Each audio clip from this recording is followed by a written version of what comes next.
mark of the beast. It's been discussed. There have been movies about it.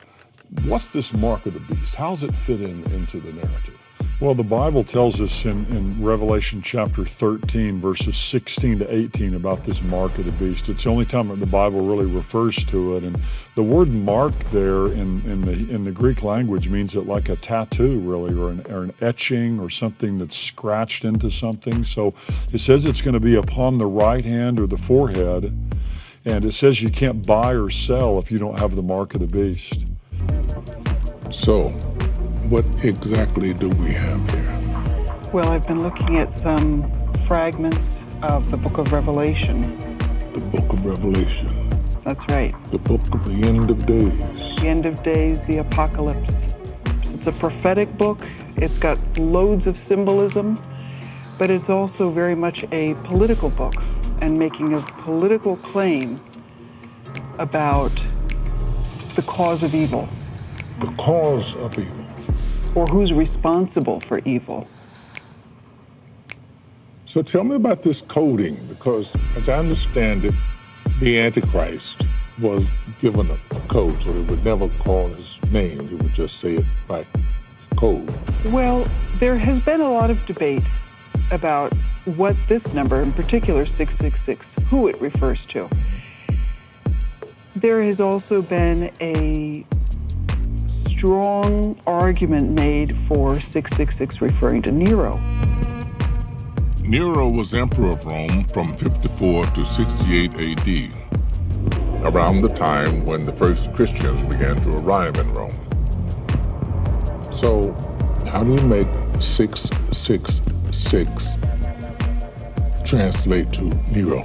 When you apply numerical values to the name Caesar Neron, and you add up those numbers, you come to 666. In ancient Greek and Hebrew, every letter had a corresponding number. But the problem with that method of gematria is that there are many names that actually end up equaling 666. Many people in history made much to do with the fact that Caesar Nero's name actually added up to 666. But the problem with that was that he died 30 years before John wrote this book, so it didn't refer to him. In the Middle Ages, the reformers often taught that the Catholic Church and various popes had names that added up to the value 666.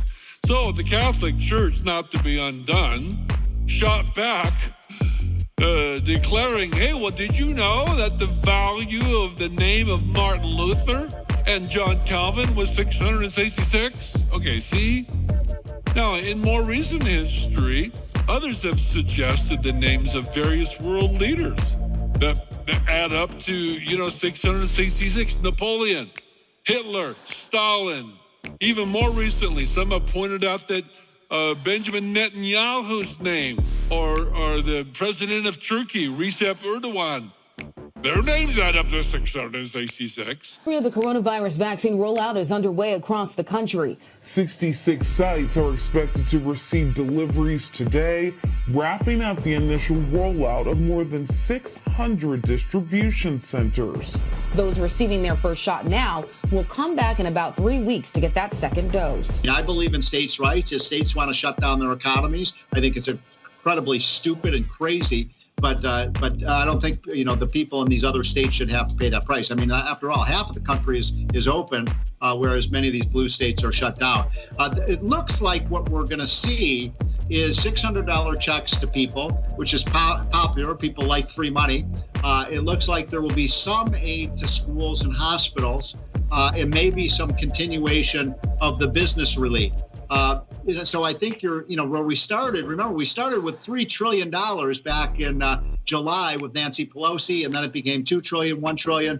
And now we're looking at, again, somewhere, I would guess, between $500 billion and $700 billion. By the way, that's a lot of money, guys. Yeah, it is. $700 billion is a lot of money. Yeah. Initial analysis suggests that this variant is growing faster than the existing variants.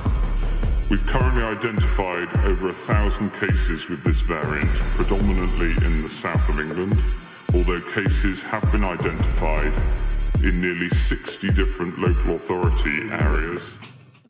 I don't know why I bring all these papers. I never look at them. When you're getting numbers, I do. I go, oh. Did you really do that? I just say whatever they write down for me. That's fine. Okay. I don't know why I bring all these papers. I never look at them. When you're getting numbers, I do. I go, oh. Did you really do that? I just say whatever they write down for me. That's fine. Okay.